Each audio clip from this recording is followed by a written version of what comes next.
जय झूलेलाल। समाज सेवा लाइ हिक स्वर में समाज सेवकनि कई पहल।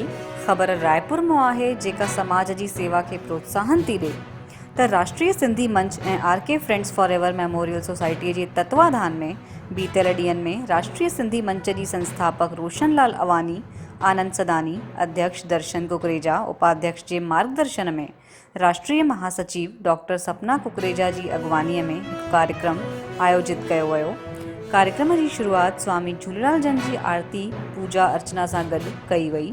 इन खां पोइ अलॻि अलॻि विषयनि ते समाज जे विशेषज्ञनि ऐं समाज सेवकनि पंहिंजूं ॻाल्हियूं रखियनि।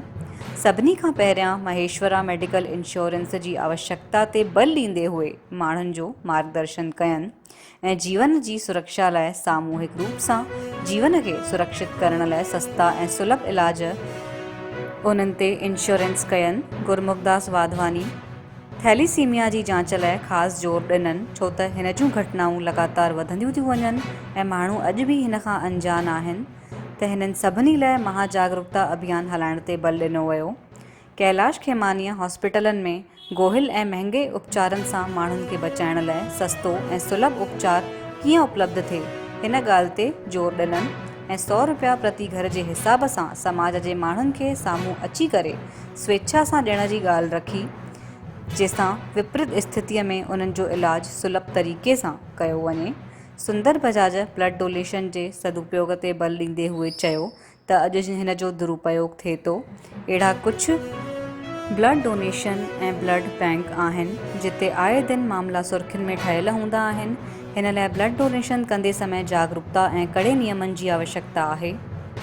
आनंद मदनानीअ चयो त एजुकेशन हब वारे स्थलनि ते ॿारनि लाइ रहण खाइण ऐं शिक्षा लाइ बहितर सुविधाऊं उपलब्ध हुजनि, अहिड़ो असांजो प्रयास हुजणु घुरिजे। अधिवक्ता अमर गुरबख्शाणीअ चयो त विवादनि जे देश में विवादनि जूं ॻाल्हियूं माना तलाक ऐं पारिवारिक विवाद आम ॻाल्हि थी वई आहे। असांखे माण्हुनि खे माना समाज में माण्हुनि खे मार्गदर्शन जी ज़रूरत आहे। समाज जो दायित्व आहे त माण्हुनि खे कीअं बिखरण खां बचायो वञे।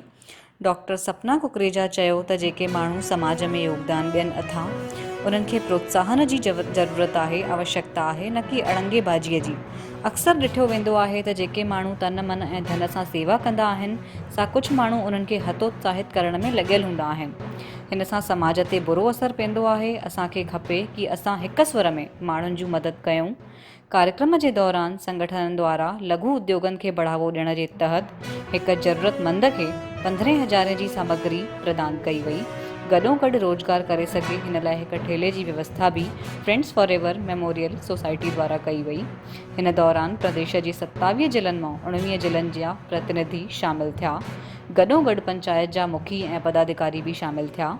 कार्यक्रम में बसना मां आनंद मदनानी, गुरमुखदास वाधवा, राजनांदगांव मां डॉक्टर मनोहर लहेजा, महेश रोहरा, धमतरीअ मां राजकुमार मंज़र, हीरा जगवानी, अशोक भागवानी, मुखी लालवानी, संजय लालवानी, प्रहलाद खेमानी, सुंदर बजाज, दादा गुरदास तलरेजा, प्रकाश वाधवा, अश्विनी मिश्रा, सोनिया निजानी, प्रिया रामचंदानी, कविता नेभानी, अरोरा जी, विनीता मोटवानी, विशाखा गुरानी, प्रिया मोटवानी, निर्मल सचदेव सहित कई माण्हू उते उपस्थित हुया ऐं पंहिंजो अनमोल सहयोग ॾिननि ऐं पंहिंजी ॻाल्हि रखियनि। त समाज जी हिन ख़बर खे तव्हां बि प्रोत्साहन ॾियो, लाइक कयो, शेयर कयो। असांजे चैनल सां जुड़ियल हुजो, असांजे चैनल खे सब्सक्राइब कयो। जय झूलेलाल।